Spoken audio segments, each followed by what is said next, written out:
Alright guys, quick video for you guys tonight. Got called in onto 2017 Transit 350 HD. The codes in the system, well, the customer complaint actually was that the airbag light was on. The codes in the system are B141493, and that one is on-demand ADCs, and we have a B141493 8B, which is for your driver's side restraint sensor. Now that is not a very clear description. So when you go into a All Data or Mitchell or anything like that, what you'll end up pulling up is actually a description inside of this code that leads you to the front driver's door. Now, with that, what it gives you is that it is either a short of voltage or an open into the door, into the wiring. So I started doing my diagnostics and I removed the panel, and I came down to my impact sensor, which is what the code is telling you to go check. It's telling you to go check your impact sensor for either an open or a short. So took the sensor off, did a resistance test on the inside. I'm not a big fan of resistance testing because they never give you the specs on what these guys are supposed to be. These ones, if anybody is wondering, is roughly about 139 to 141 kilo ohms. That's what the resistance is inside of here.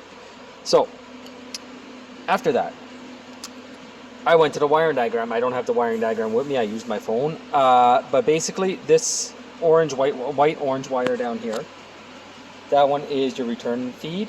So that's basically your ground. And this blue with gray stripe is going to be your signal feed from the sensor. Now, the whole point of this video is how important is bias voltages into your diagnostic process. Now, this computer has to know that there's an open or a short to voltage somehow, okay? And that is onto the signal side. So either the signal side is going to be pulled up high to 12 volts or above what is the specified calibration is inside the computer, or it's going to be pulled lower than that to ground. So on these two wires, this is my ground. My ground was good. I tested that. I took and I tested this wire. I have no idea what the voltage is supposed to be. The flow chart from Ford does not tell you what the voltages are supposed to be unplugged, but I'm telling you guys right now that there is a bias voltage onto here, and that bias voltage number is 6.37 volts. Now on this wire I have nothing. So I got to thinking that, okay, the computer knows that there's supposed to be either a 0 volts or something onto there, and it's not seeing it. It's seeing something higher. That's why I'm either getting a short to voltage or an open circuit code. So then I decided, why not? Let's go. I have some time to kill. Not really. My wife's at home. She's waiting for me, but that's okay. I decided to come over and I decided to do this exact same thing onto the passenger side door. So I took everything apart. I came over and I decided to go check my voltages. And this is why bias voltages are so important into a diagnostic process, and for me it's very, very important. And I forgot my give me 1 second, I'm going to pause you guys. Alright, so where was I? Alright, yeah, so bias voltages are very, very important into your diagnosis. Now, I don't know why companies don't put bias voltages in there, especially when the engineers know that their modules are going to be putting out a specific amount of voltage when the system is unplugged, just for like diagnostic purposes to lead you in the right direction. But if they would actually give you what those specifications are, it would cut down our diagnostic time by half. Can I get this out of here? Should be able to. Oh, here we go. Alright, so let's look up. So this wire diagram on this, this connector, I have no idea what the wires are. All I know is that one's ground, one's supposed to be my signal. So I'm just going to come in, I'm just going to front probe, and I'm going to keep you guys onto the multimeter as I do that. So that is a ground. If I come over here, 6.37 volts. So now we're going to go back over to the driver's side. So now we're back over to the driver's side, and I'm going to do the exact same thing. I'm just going to come over. We're going to touch onto one pin.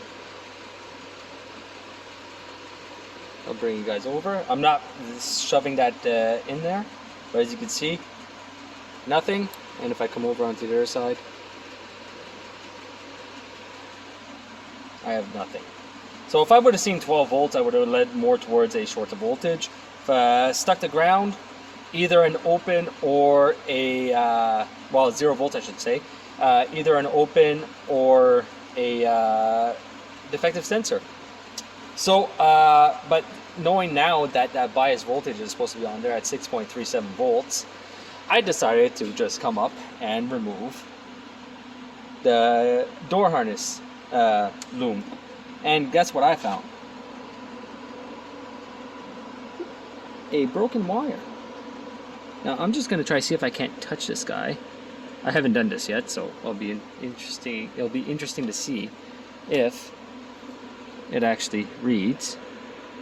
I might actually have to remove more of the loom, but we'll see. Touch this guy in here.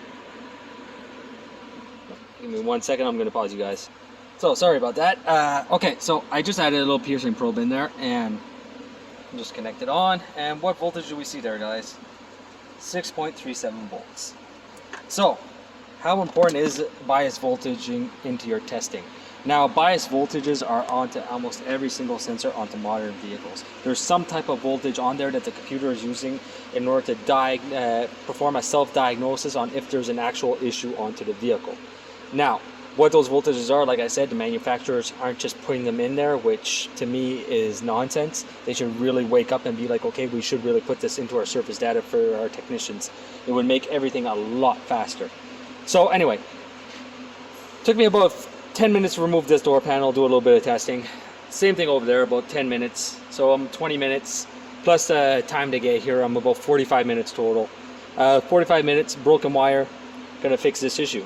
So that's it for tonight. Hope you guys enjoyed this one, and I'll see you guys next time.